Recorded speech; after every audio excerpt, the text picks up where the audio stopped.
So, this poem is about my grandfather, George.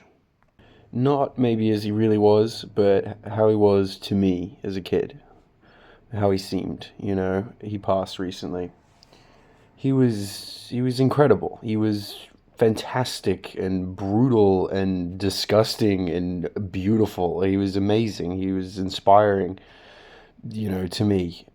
He had this piece of property out in, rural New South Wales, 600 and something acres, big piece of land, big river flowing through, and had this little house just like they describe in Home Among the Gum Trees, veranda out the back, and the rocking chair, and the clothesline, everything, down to the last detail.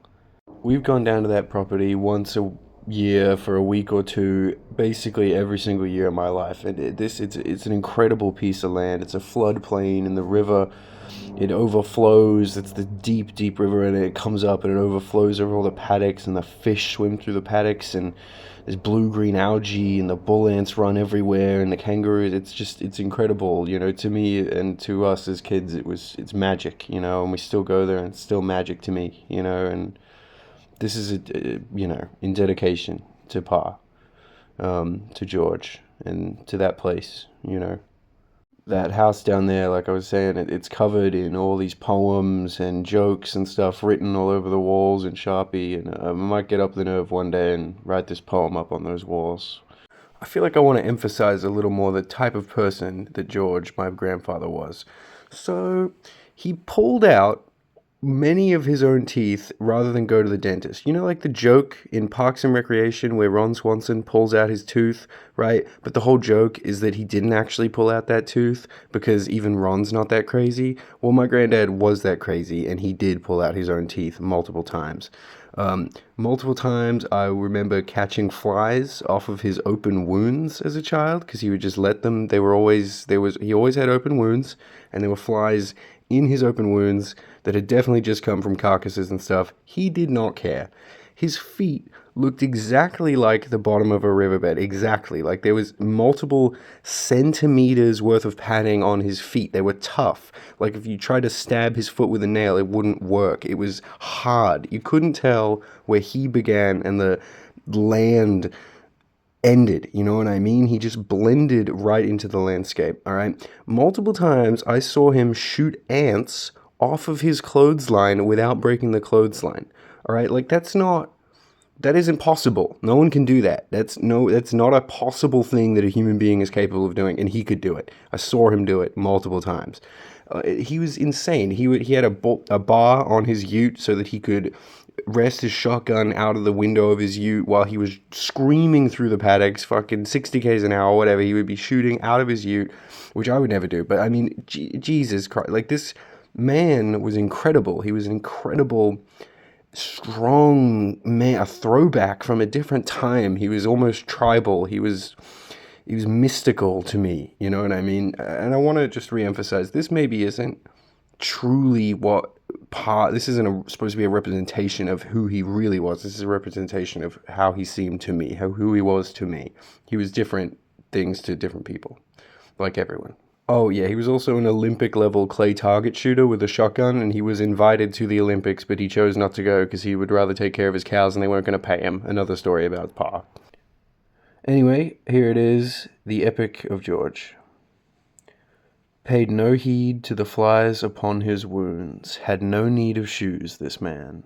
Put toe and heel upon his land, with shotgun in hand. Upon his lips a cigarette, under his feet there ran big bull ants and scorpions, but he didn't give a damn.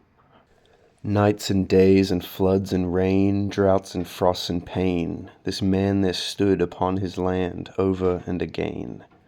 Bought his land with rabbit pelts and sweat and leaden stains, with iron fist and scowl and grin, as king his land he reigned. His shirt and shorts, his kingly robes, his floppy hat, his crown, his borders well defended, his kingdom sacred grounds. His royal court, his family, his people were his cows. His catapults were deadly, they fired shotgun rounds. Upon his mighty castle walls there his trophies reside. Upon his steed, the mighty ute, to the hunt he'd often ride. From his saddle he'd often shoot. "Fucking get the cunt," he'd often cried. Upon his ship, the mighty tinny, to fish was his reprieve. Upon his dish he liked them fresh, and often liked them fried. Through young eyes I saw him, got there just in time to catch a glimpse of wonders, of wit and grit and grime, of shooting ants off clotheslines and things no one could mime, of strength and will and skill, of things that blew my mind. What a show it must have been to see him in his prime. Though flaws he had, though blood he drew, the things he saw, the things he knew, no one alive could tell you. The regrets he had, though trouble he brewed, the things he faced, the way he grew, no one alive could tell you. I owe this man my courage, I owe this man my ways, I owe this man so many things one never could repay.